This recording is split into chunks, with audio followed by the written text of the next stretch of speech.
जय हिंद दोस्तों। आज के इस इम्पॉर्टेंट लेक्चर में हम सभी डिस्कस करने वाले हैं 4 मई 2026 के डेली करेंट अफेयर्स को। तो आप इस पूरे लेक्चर को बहुत ही ध्यान से लास्ट तक जोड़ देखिएगा। लास्ट में आपसे एक क्वेश्चन पूछा जाएगा जिसका आंसर कमेंट बॉक्स में बताना है। तो पहला और इम्पॉर्टेंट क्वेश्चन है, प्रसार भारती के नए अध्यक्ष कौन बने हैं? आंसर हो जाएगा प्रसून जोशी।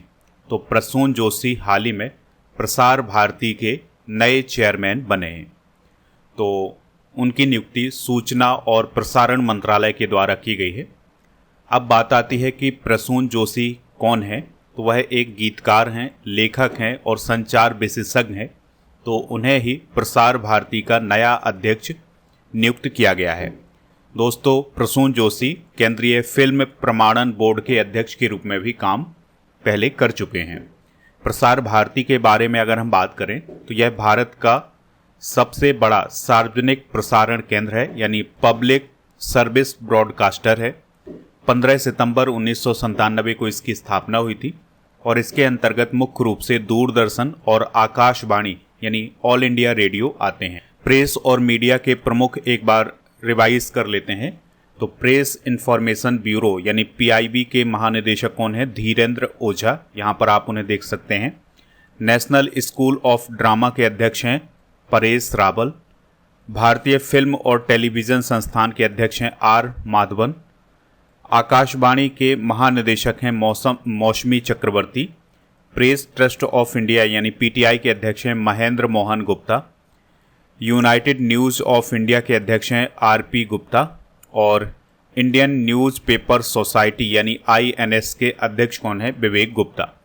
तो दोस्तों, ये हैं प्रेस और मीडिया के प्रमुख। नेक्स्ट क्वेश्चन है, रिजर्व बैंक ऑफ इंडिया यानी आरबीआई के नए डिप्टी गवर्नर कौन बने हैं? आंसर हो जाएगा रोहित जैन। तो रोहित जैन आरबीआई के नए डिप्टी गवर्नर बने हैं। तो दोस्तों, उनकी नियुक्ति रिजर्व बैंक ऑफ इंडिया के द्वारा की गई है और उन्होंने डिप्टी गवर्नर के रूप में टी रविशंकर का स्थान लिया है। यानी अभी तक टी रविशंकर आरबीआई के डिप्टी गवर्नर थे, अब उनके स्थान पर रोहित जैन को आरबीआई का डिप्टी गवर्नर नियुक्त किया गया है। उनका जो टेन्योर होगा वो 3 साल का होगा। तो अब वर्तमान में आरबीआई में जो डिप्टी गवर्नर हैं वो कौन कौन है? तो इसमें स्वामीनाथन जे हैं, पूनम गुप्ता और एससी मुर्मू और अब रोहित जैन भी इसमें शामिल हो गए हैं। तो एक गवर्नर होते हैं आरबीआई में और 4 डिप्टी गवर्नर होते हैं। तो ये स्वामीनाथन जे, पूनम गुप्ता, एससी मुर्मू और रोहित जैन, ये 4 डिप्टी गवर्नर हो गए हैं। बात करते हैं आरबीआई की यानी रिजर्व बैंक ऑफ इंडिया की। तो 1 अप्रैल 1935 को इसकी स्थापना हुई थी। रिजर्व बैंक अधिनियम 1934 के तहत मुंबई महाराष्ट्र में इसका हेडक्वार्टर है। संजय मल्होत्रा वर्तमान में इसके गवर्नर हैं। 2024 में उनकी नियुक्ति की गई थी। आरबीआई का राष्ट्रीयकरण कब किया गया था? 1949 में, यानी भारत सरकार के पूर्ण स्वामित्व में आरबीआई कब आया था? 1949 में। इसके पहले गवर्नर थे सर ओसबॉर्न स्मिथ और आरबीआई के पहले भारतीय गवर्नर कौन थे? सीडी देशमुख। आरबीआई की वर्तमान में वित्तीय अधिकारी कौन है? तो वो हैं सुधा बालकृष्णन। दोस्तों, आरबीआई को बैंकों का बैंक भी बोला जाता है और ये भारत का केंद्रीय बैंक है। ये दोनों पॉइंट भी आप नोट कर लीजिएगा। हाल ही में की गई कुछ महत्वपूर्ण नियुक्तियां भी डिस्कस करते हैं। जैसे अशोक कुमार लाहिड़ी नीति आयोग के उपाध्यक्ष बने हैं। जस्टिस लीसा गिल आंध्र प्रदेश हाईकोर्ट की पहली महिला चीफ जस्टिस बनी है। दिनेश त्रिवेदी बांग्लादेश में भारत के नए हाई कमिश्नर या उच्चायुक्त बने हैं। लेफ्टिनेंट जनरल धीरज सेठ नए उप सेना प्रमुख बने हैं। केवी रमना मूर्ति सेबी के पूर्णकालिक सदस्य बने हैं। निधि छिब्बर नीति आयोग की सीईओ बनी हैं, लेकिन इन्हें अतिरिक्त प्रभार दिया गया है। निवेदिता दुबे की बात करें तो ये विमानपत्तन प्राधिकरण बोर्ड की पहली महिला सदस्य बनी है और प्रवीण वशिष्ठ केंद्रीय सतर्कता आयोग में सतर्कता आयुक्त बने हैं। तो ये कुछ इंपॉर्टेंट अपॉइंटमेंट्स हैं जो हाल फिलहाल में हुए हैं। अगला क्वेश्चन है, देश का पहला पोर्टेबल एमआरआई सिस्टम कहाँ शुरू किया गया है? आंसर हो जाएगा एम्स दिल्ली में। तो दोस्तों, दिल्ली एम्स में देश का पहला पोर्टेबल MRI सिस्टम शुरू किया गया है। पोर्टेबल MRI सिस्टम का मतलब ये है कि अभी तक क्या होता था कि जो मरीज होता था वो MRI मशीन के पास जाता था, लेकिन अब एम्स दिल्ली में एक ऐसी सुविधा शुरू हुई है जिसमें MRI मशीन मरीज तक पहुंचेगी। ठीक है, तो MRI जो गंभीर स्थिति वाले मरीज होते हैं, जैसे किसी को ब्रेन स्ट्रोक आया होता है या फिर सिर में चोट लगी होती है, तो ऐसे मरीज होते हैं। तो अब क्या होगा कि इन मरीजों तक ये MRI सिस्टम पहुंचेगा और उनकी स्क्रीनिंग करेगा। MRI मशीन का जो फुल फॉर्म होता है वो होता है मैग्नेटिक रेजोनेंस इमेजिंग। ठीक है, तो अब मरीजों को मशीन तक ले जाने के बजाय पोर्टेबल MRI मशीन खुद मरीज के पास जाएगी। स्ट्रोक या सिर की चोट के मामलों में तत्काल ब्रेन इमेजिंग संभव हो सकेगी और जो ICU में भर्ती होते हैं मरीज, उन तक ये MRI मशीन पहुंच सकेगी। यहाँ पर एक प्रथम घटना की बात हुई है, तो कुछ इंपॉर्टेंट प्रथम घटनाएं डिस्कस करते हैं। तो यूनिफॉर्म सिविल कोड लागू करने वाला दूसरा राज्य कौन बना है? तो वो बना है गुजरात। पहला कौन सा है? उत्तराखंड। लेकिन ये बात स्वतंत्रता के बाद की जा रही है। स्वतंत्रता के पहले गोवा राज्य में UCC लागू था और अब दोस्तों छत्तीसगढ़ और मध्य प्रदेश में भी UCC लागू करने की तैयारी हो रही है। भारत का दूसरा पूर्ण साक्षर केंद्र शासित प्रदेश कौन बना है? चंडीगढ़। व्यापक शहरी नीति अपनाने वाला भारत का पहला राज्य कौन बना है? केरल। भारत की पहली म्यूजिकल रोड की शुरुआत कहाँ पर की गई है? मुंबई में। 100% बीमा कवरेज हासिल करने वाला पहला जिला कौन बना है? अलवर, जो कि राजस्थान में है। महाराष्ट्र की पहली महिला उप मुख्यमंत्री कौन बनी है? सुनेत्रा पवार। ज्वारीय बाढ़ को राज्य विशिष्ट आपदा घोषित करने वाला पहला स्टेट कौन बना है? केरल। भारत का पहला चेहरा प्रत्यारोपण कार्यक्रम की शुरुआत कहाँ पर की गई है? दिल्ली एम्स में। वर्ल्ड एटलस प्रकाशित करने वाला दूसरा राज्य कौन बना है? गोवा। तो ये कुछ प्रथम घटनाएं हैं, इनको आप नोट जरूर कर लीजिएगा। नेक्स्ट क्वेश्चन है, भारत की पहली कमर्शियल सी प्लेन सेवा कहाँ शुरू की गई है? आंसर हो जाएगा लक्षद्वीप में। तो दोस्तों लक्षद्वीप में भारत की पहली कमर्शियल सी प्लेन सेवा की शुरुआत की गई है। तो हाल ही में नागरिक उड्डयन महानिदेशालय ने यानी DGCA के द्वारा इसको मंजूरी दी गई है। तो इस प्रकार से पानी पर प्लेन चलेंगे, जिसे सी प्लेन बोला जाता है। तो दोस्तों सी प्लेन सेवा किस कंपनी के द्वारा लक्षद्वीप में शुरू की जाएगी? स्काई हॉप एविएशन के द्वारा। ठीक है, और ये जो विमान होगा ये 19 सीटर विमान होगा। इसका उद्देश्य ये होगा कि लक्षद्वीप तक जो कनेक्टिविटी है उसको बढ़ाया जाए। इसके अलावा लक्षद्वीप में पर्यटन यानी टूरिज्म को भी बढ़ावा दिया जाए। इससे पहले जो सी प्लेन सेवा है इसका परीक्षण ऋषिकेश उत्तराखंड में किया गया था। लक्षद्वीप के बारे में अगर हम बात करें तो यह एक यूनियन टेरिटरी है। तो यहाँ पर आप इंडिया का मैप देख पा रहे हैं, ये इंडिया का मैप है और यहाँ पर दोस्तों आप लक्षद्वीप को देख पा रहे हैं। तो लक्षद्वीप भारत का ही हिस्सा है, केंद्र शासित प्रदेश है और ये अरब सागर में स्थित है। ये अरब सागर वाला हिस्सा है, यहाँ पर दोस्तों लक्षद्वीप स्थित है और ये 36 द्वीपों का एक समूह है।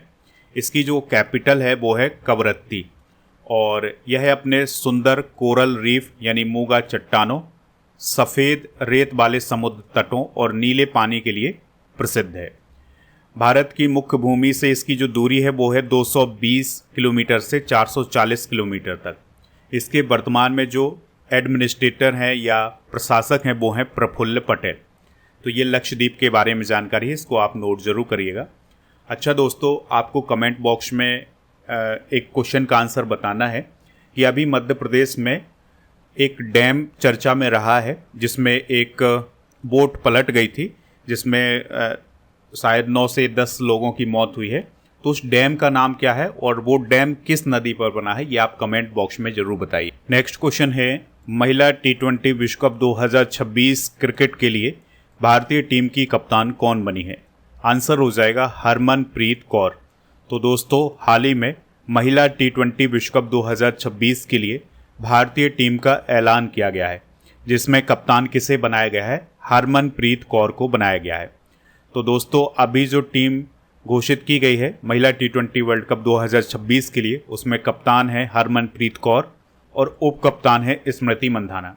इसके अलावा यस्तिका भाटिया, ऋचा घोष, सैफाली वर्मा, जैमिमा रोड्रिग्ज, भारती फुलमाली, दीप्ति शर्मा, श्रीचरणी, नंदिनी शर्मा, अरुंधति रेड्डी, रेणुका ठाकुर, क्रांति गौड़, श्रेयंका पाटिल और राधा यादव, इनको चुना गया है। तो आपसे क्वेश्चन इस प्रकार से भी पूछा जा सकता है कि महिला T20 वर्ल्ड कप 2026 के लिए जो टीम गठित की गई थी उनमें कौन शामिल था या कौन शामिल नहीं था। इस प्रकार के क्वेश्चन भी पूछे जा सकते हैं एग्जाम में। बात करते हैं महिला T20 विश्व कप 2026 की। तो 2026 में इस विश्व कप का जो आयोजन है ये इंग्लैंड और वेल्स में किया जाना है। 12 जून से 5 जुलाई 2026 तक इसका आयोजन होगा। 12 टीमें इसमें हिस्सा लेंगी। फाइनल मैच होगा लॉर्ड्स क्रिकेट ग्राउंड में। और पहली बार इस वर्ल्ड कप में कौन सी टीम शामिल हो रही है? नीदरलैंड। सबसे सफल टीम है इस विश्व कप की ऑस्ट्रेलिया, जिसने 6 बार इसको जीता है, 2010, 2012, 2014, 2018, 2020 और 2023 में। 2024 का विजेता न्यूजीलैंड रहा है और पहला महिला T20 विश्व कप 2009 में आयोजित किया गया था। ठीक है, तो ये महिला T20 विश्व कप 2026 के विजेता जरूर नोट करिएगा, क्योंकि यहाँ से क्वेश्चन पूछे जा सकते हैं। अगला क्वेश्चन है, संयुक्त सैन्य अभ्यास सिनबैक्स सेकंड किन देशों के बीच आयोजित किया गया है? तो ये इंडिया और कंबोडिया के बीच आयोजित किया गया है। दोस्तों, सिनबैक्स की अगर हम बात करें तो इसका फुल फॉर्म होता है Cambodia India bilateral army exercise. तो ये फुल फॉर्म भी आप नोट कर सकते हैं। तो सी का मतलब है कंबोडिया, IN का मतलब है इंडिया, B का मतलब है बाइलैटरल, A का मतलब है आर्मी और X का मतलब है एक्सरसाइज। ठीक है, तो सिनबैक्स अभ्यास भारत और कंबोडिया के बीच में आयोजित किया जाता है। ये 4 से 17 मई 2026 तक आयोजित किया जाएगा। आपको याद रखना है कि 2026 का जो सिनबैक्स अभ्यास है ये कंबोडिया में ही आयोजित किया जा रहा है और इसमें भारतीय सेना के 120 सैनिक और कंबोडिया की सेना के 160 सैनिक शामिल हुए हैं। इसका जो फर्स्ट एडिशन हुआ था ये 2024 में हुआ था और भारत में इसका आयोजन किया गया था। इसका उद्देश्य है सैन्य सहयोग और आतंकवाद विरोधी रणनीतियों को बढ़ावा देना है। कुछ इंपॉर्टेंट मिलिट्री एक्सरसाइज डिस्कस करते हैं। तो सी ड्रैगन अभ्यास 2026 अमेरिका में हुआ था, बहुराष्ट्रीय अभ्यास था, भारत ने भी इसमें हिस्सा लिया था। IONS IMX 2026 अभ्यास जो है वो कोच्चि में किया गया था। इसमें भारत के अलावा 12 देशों ने हिस्सा लिया था, जिसमें Bangladesh, France, Indonesia, Kenya, Maldives, Mauritius, Myanmar, Seychelles, Singapore, Sri Lanka, Tanzania, Timor Leste, ये सभी शामिल थे। और फ्रीडम शील्ड अभ्यास साउथ कोरिया में आयोजित किया गया था, अमेरिका और साउथ कोरिया के बीच में।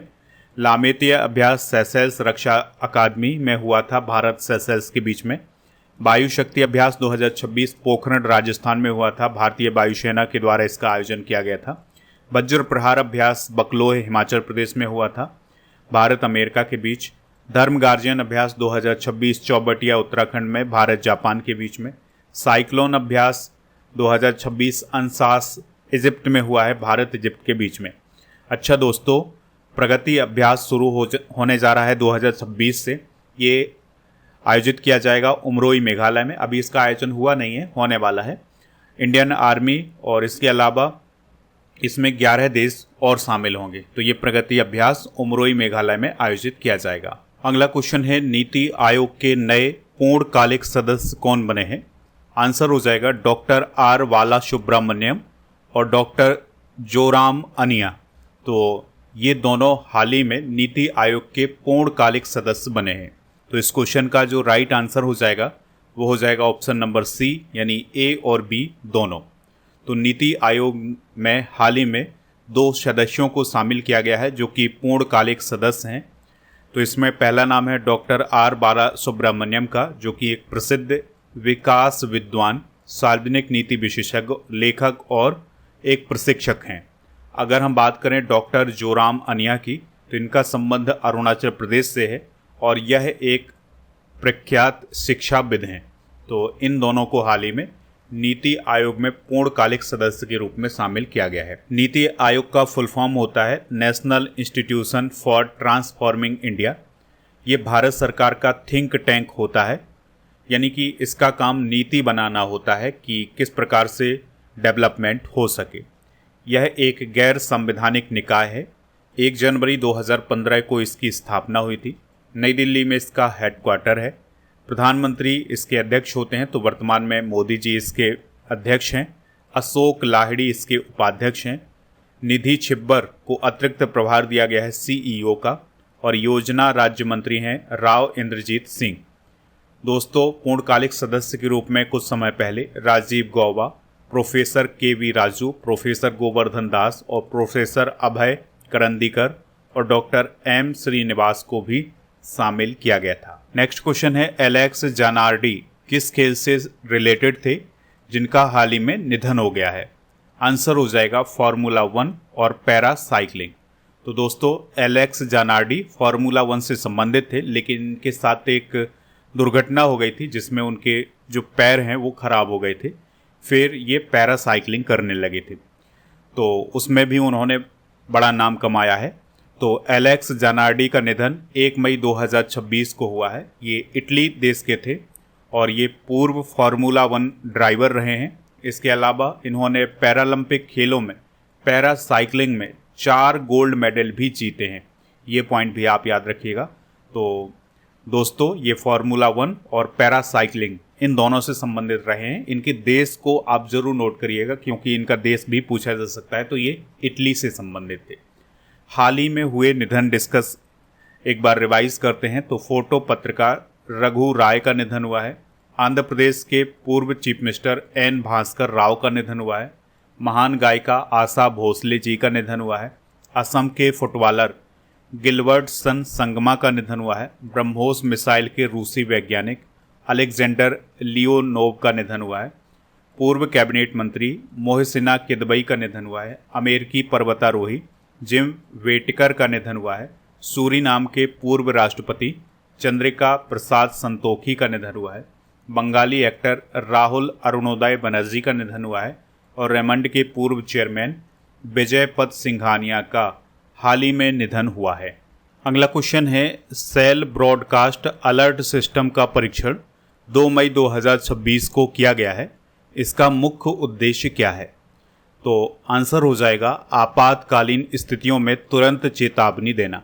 तो दोस्तों, 2 मई 2026 को सरकार के द्वारा सेल ब्रॉडकास्ट अलर्ट सिस्टम का परीक्षण किया गया है। तो इसका उद्देश्य आपातकालीन स्थितियों में तुरंत चेतावनी देना। तो इसमें मोबाइल पर एक अलर्ट जारी किया जाता है। ठीक है, तो सेल ब्रॉडकास्ट अलर्ट सिस्टम की शुरुआत की गई है 2 मई 2026 को। इसका टेस्टिंग की गई थी, जिसमें 2 मई को बहुत सारे मोबाइल यूजर्स में एक अलर्ट आया था, एक संदेश प्राप्त हुआ था। और दोस्तों, इस सिस्टम को डेवलप किया है दूरसंचार विभाग और राष्ट्रीय आपदा प्रबंधन प्राधिकरण ने।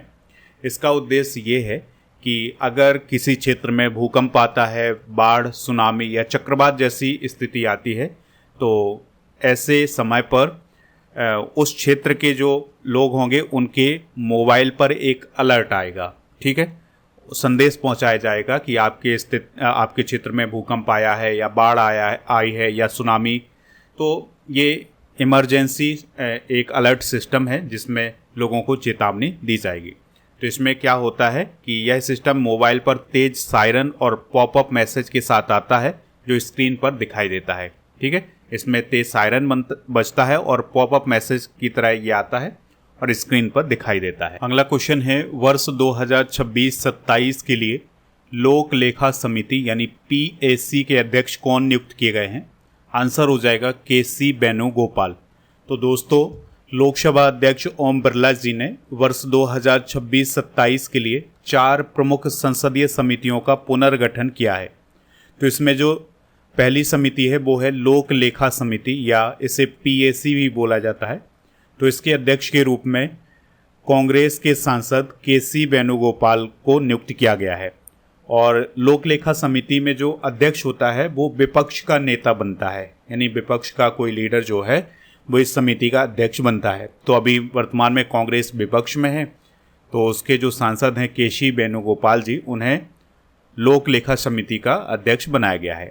इस समिति में लोकसभा के 15 मेंबर और राज्यसभा के 7 मेंबर शामिल होते हैं।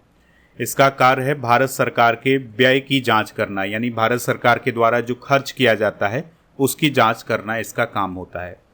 पीएससी की स्थापना 1921 में। चलिए दोस्तों, अब हम कल के करंट अफेयर्स को रिवाइज करते हैं। तो विश्व प्रेस स्वतंत्रता सूचकांक 2026 में भारत की रैंक क्या है? 157। हाल ही में किस राज्य की चीफ मिनिस्टर ने राज्य को उग्रवाद मुक्त और शांति का गढ़ घोषित किया है? मिजोरम।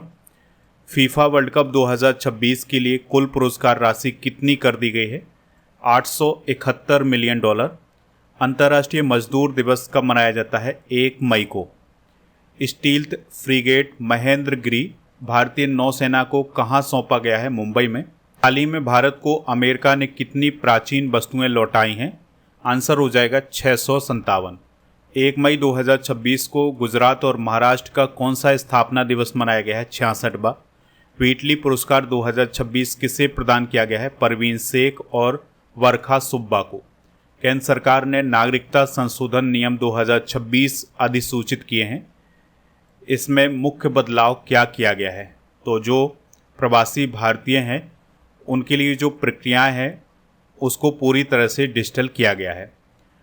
पाक जलडमरू मध्य को पार करने वाले सबसे कम उम्र के तैराक कौन बने हैं? ईशांक सिंह बने हैं। तो ये थे दोस्तों कल के करेंट अफेयर्स के क्वेश्चन।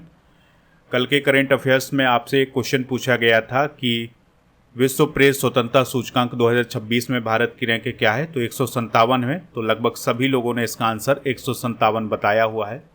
आज आपके लिए क्वेश्चन है, डिस्कवरी ऑफ इंडिया पुस्तक के लेखक कौन है? जो भी इसका राइट आंसर हो कमेंट बॉक्स में हमें ज़रूर बताएं।